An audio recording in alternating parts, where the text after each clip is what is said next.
Hello, welcome to the Diaspora. My name is Ma'al Bare from the Gambia.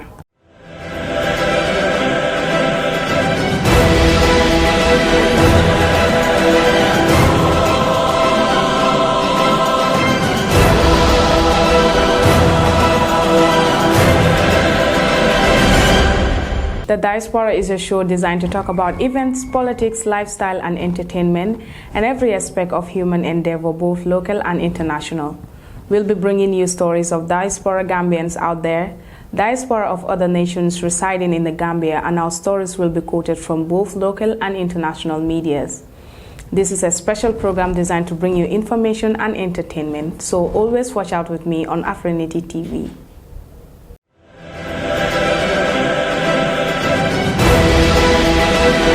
Let's take a look at the news in the Gambia today. The Gambia's President Adama Barrow applauds the Jawara family and the Gambian people. His Excellency President Adama Barrow wishes to sincerely thank the family of the late President Sir Dawda Kairaba Jawara, the Gambian people, and our friends around the world for their demonstration of kindness, prayers, humility during a very somber and difficult week of mourning and burying of the late President and author of our country's independence. The pouring of tributes and inspirational elegies ever since Sir Dawda's passing, his testimony to our former head of state, sterling qualities as a champion of human rights, a zealous advocate of democracy and the rule of law, but above all, a mark of Sir Dawda's own modesty, discipline, tolerance, and fair-mindedness. Finally, Mr. Barrow appeals to the entire nation to remain law-abiding, for despite our limited size and natural resources, the Gambia remains a symbol of hope for most African countries because of the values of peace, hospitality, and calm we are famous for. The tourism arrival in 2018 surpasses the annual growth of 21.3%. The arrival in the number of tourists in 2018 surpassed an annual growth targeted of 21.3% as embedded in the National Development Plan, meaning the number will reach at 350,000 tourists by the year 2021. According to the NDP, while international tourist arrivals grew 6% worldwide in 2018, Africa recorded a growth of 7% and sub-Saharan African 6%. With a growth of 29%, the Gambia has surpassed the international, regional, and sub-regional averages and tourism value added as a proportion of GDP, which was approximately 21%, up from 16% in 2017. However, the NDP further indicated that direct employment for Gambians was 41,800 from 35,000 in 2017, and foreign exchange earning from tourism was approximately $120 million from $104 million in 2017, an increase of 23%. Let's take a quick look at our stories from outside the Gambia. The xenophobic riots in South Africa has prompted diplomatic tension with Nigeria. Deadly riots, in which mostly Nigerian-owned businesses have been targeted in South Africa capital of Johannesburg, have provoked diplomatic tension between the two African countries.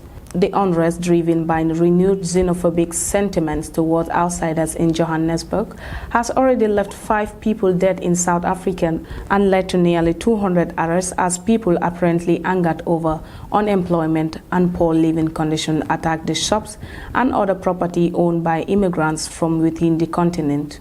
Nigerians have also responded by attacking South African-owned businesses, forcing them to close down.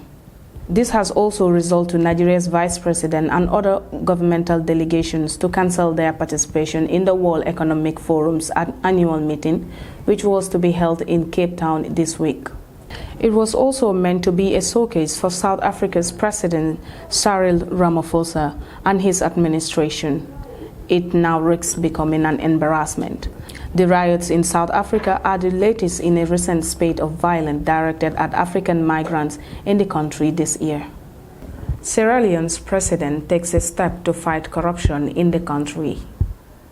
President Mada Bio has dared his government and public servants. There will be no more safe haven for those who steal government money, and fortune seems to be in his favor. This is Sierra Leone's first and last opportunity to do the right thing, to take poverty away from the people. Without President Bio's resolve to give a free hand to 3 strategically placed public servants, the Anti-Corruption Commissioners, the Chief Executive of National Public Procurement Authority, and the Auditor General are the key servants who are ensuring that President Bio's fight against corruption is a success. Zimbabwe's former president, Robert Mugabe, is pronounced dead. Robert Mugabe, the founding father of Zimbabwe, who ruled the country with an iron fist for more than 3 decades, has died, according to the current president. He was 95. Rumors have swirled around the health of the ex-president, who spent months in a hospital in Singapore earlier this year. Details of what ailed him were a closely guarded secret. Mugabe was deposed in a coup in 2017 when members of his party turned against him after he dismissed the then vice president to make way for his wife, Grace. It is with utmost sadness that I announce the passing away of Zimbabwe's founding father and former president, Robert Mugabe, tweeted the current president.